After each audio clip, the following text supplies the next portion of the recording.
ټینګ کړم جانانه عادت د کافر لورو بیا په ګوتې درته ټینګ کړم جانانه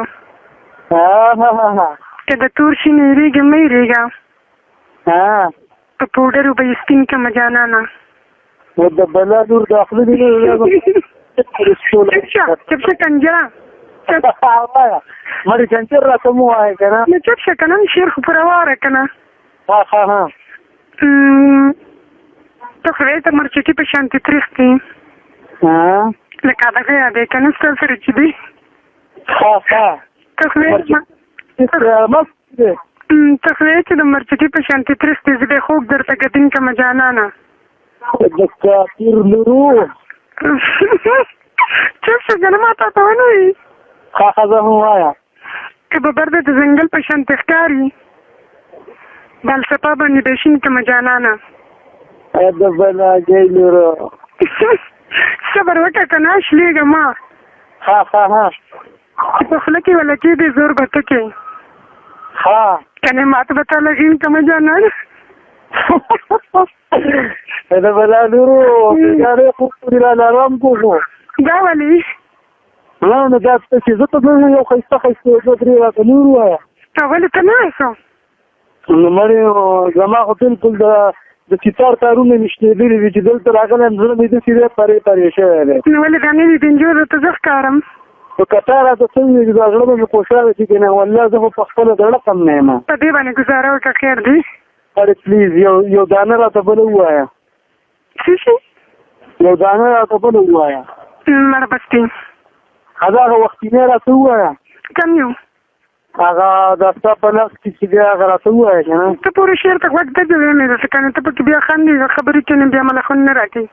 ښه زه به غوږ کېږم دا بل درته وایم ورېږه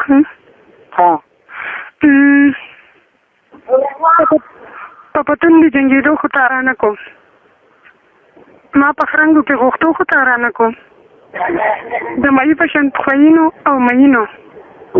الوکات کې زنګېدو خو تارانه کو ما نوشین درته ډېر کولو سوال دې پېښه پوره کېدو خو تارانه کو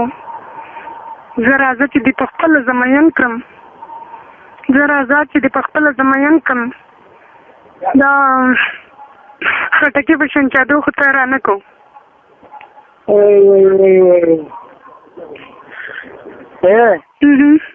ستا دې خبرو دې شعرونو خو زه لیونی کړی یم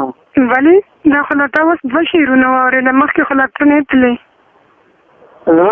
لا مخکې پسې هم ځو نو زما ستا خو یارانې دغه 8 ورځې شوي وي چې ته باندې دي نو دا 8 ورځې هم ډېر شوي خو تا را لیت رانه ما ته څه پته وه چې ته به رښتیا ځې ما خو ته ګپ لګي تا څه وایي چې دی غټ دی کورکوټی نه د غټو وړوکې خبره مې نه کوله خو ما ویمه چې دی رښتیا وایي چې دروغ وایي خدای دې چې زما په کتابونو کې به دروغ نه وي او دا یو لوز د سره بل ملګری دې نه دی هغه څه نومېږي شیطو